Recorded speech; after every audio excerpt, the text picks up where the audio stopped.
말씀은 어떻게 기도할 것인가에 대한 내용을 다루고 있습니다. 어제는 무엇을 기도할 것인가에 대한 내용을 다뤘다면 오늘은 어떻게 기도할 것인가에 대한 말씀을 하십니다. 예수님은 어떻게 기도할 것인가에 대한 내용을 분명하게 설명하시기 위해서 예화를 하나 드셨습니다. 그 예화는 아주 친한 벗이 한밤중에 친구를 찾아가서 도움을 요청하는 내용입니다. 문화적으로 밤늦게 다른 집에 찾아가는 것이 사실은 결례이고 옳지 않은 일이긴 하지만 워낙 다급한 일이다 보니 요청을 하게 됩니다. 그 친구를 인하여서는 그 요청을 받는 다른 벗이 도와주지 않겠지만, 근데 예수님이 말씀하시죠. 그 간청함을 인하여서는 그 요구를 들어주지 않겠느냐 이렇게 말씀하시죠. 그리고는 그 간청함에 대한 구체적인 방법으로 구하라, 찾으라, 두드리라 이 세 가지 말씀을 하십니다. 이 구하라, 찾으라, 두드리라라고 하는 표현은요, 우리식으로 말하자면 정말로 집요하게 행동하는 것입니다. 구하라, 찾으라, 두드리라 모두 기도를 표현하는 것이지만 아주 집요하게 끊임없이 계속되는 강청의 의미를 담고 있는 말이죠. 그 다음에 주님은 아버지와 아들의 관계를 예로 드십니다. 그 아버지와 아들, 아버지로서, 진정한 아버지로서 자식이 고기를 달라 하는데 뱀을 주고 또 알을 달라 하는데 전갈을 주겠느냐라는 말씀을 하시고, 그리고 하물며라는 말씀을 하시죠. 맨 마지막에 13절입니다. 하늘 아버지께서 구하는 자에게 성령을 주시지 않겠느냐, 이렇게 마무리가 됩니다. 근데 결론이 성령을 주시겠다는 말씀으로 견해를 맺죠. 기도하는 성도에게 가장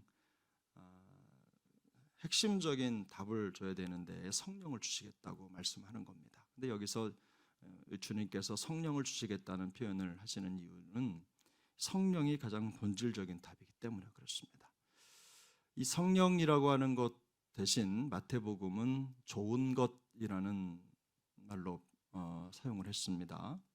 아마도 기도하는 사람에게 가장 좋은 것을 하나님께서 주시지 않겠느냐, 기도하는 사람에게 정말로 필요한 것을 채워주시지 않겠느냐, 하나님은 우리가 간구하는 가장 좋은 것으로 갚아주시는 분이시다, 응답하시는 분이시다, 이 말씀을 하고 계신 겁니다.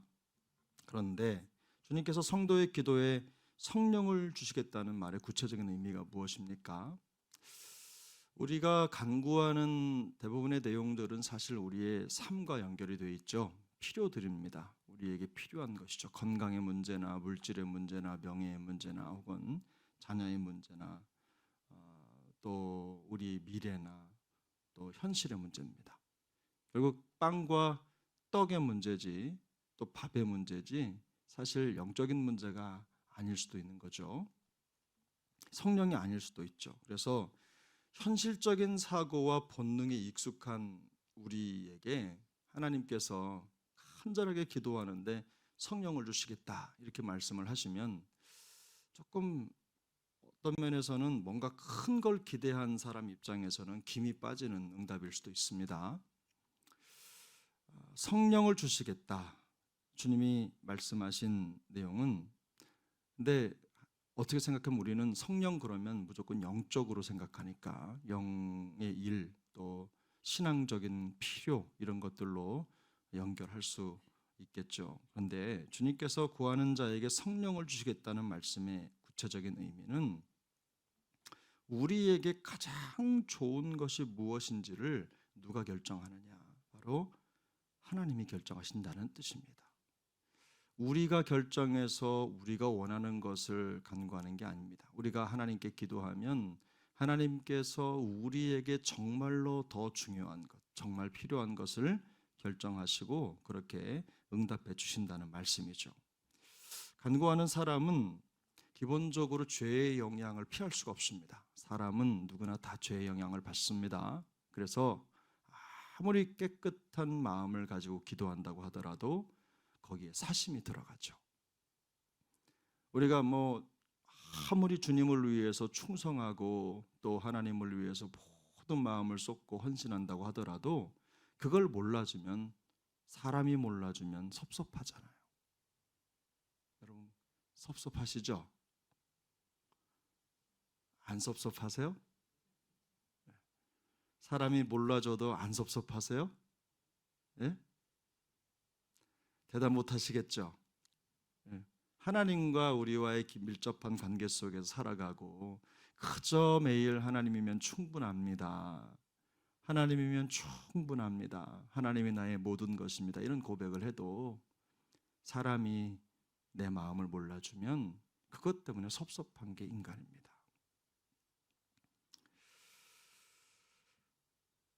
사실 그렇죠. 근데 그와 관련해서 사람은 기도할 때도 하나님의 뜻을 구하고 하나님의 뜻 가운데 하나님의 뜻을 전부라고 생각하고 기도하지만 거기에는 사실 우리의 뜻이, 우리의 생각이, 우리의 욕구가 포함되어 있죠. 그래서 가끔은 하나님이 아닌 것을 간구할 수 있는 가능성이 농후합니다.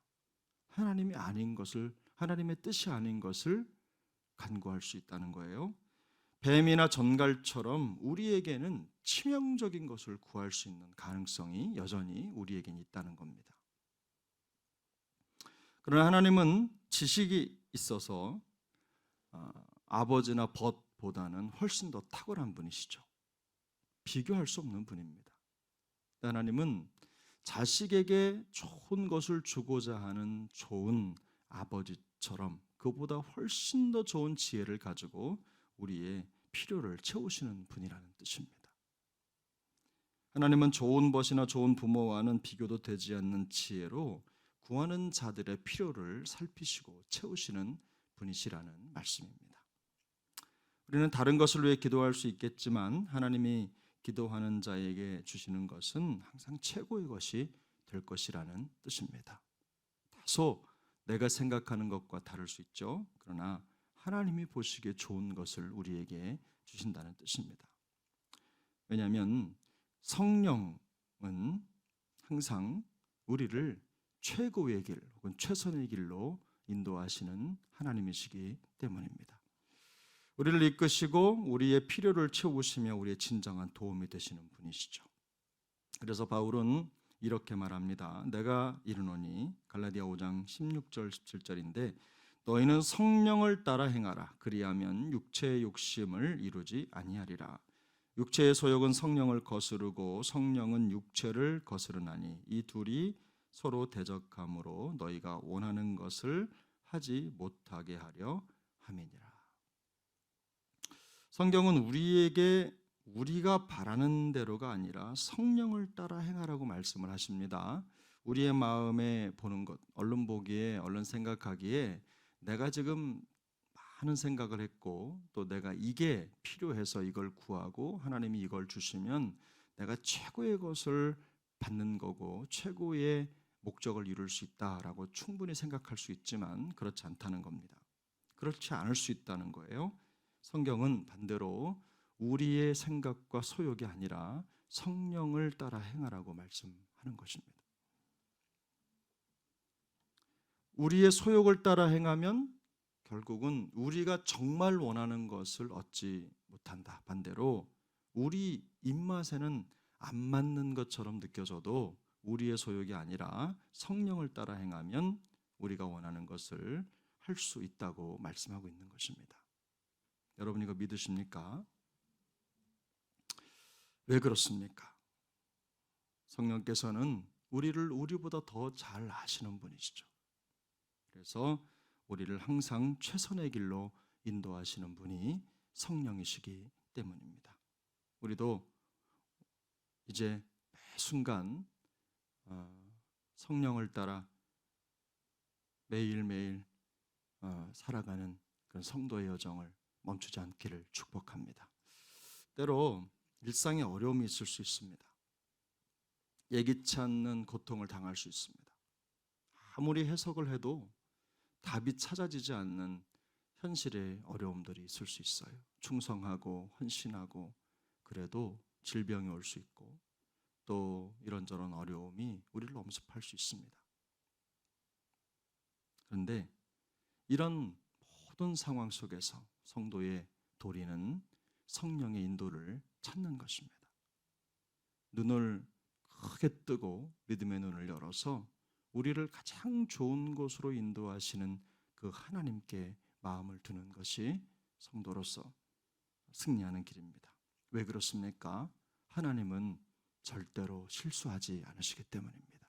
우리의 모든 삶의 여정에 우리의 생각 밖의 일들, 미처 기대하거나 미처 마음속에 그리지 않았던 일들이 우리의 삶에 찾아올지라도 우리가 그 일들을 통해서 이루어질 하나님을 기대해야 되는 것은 하나님은 항상 우리의 생각보다 앞서시는 분이시기 때문입니다.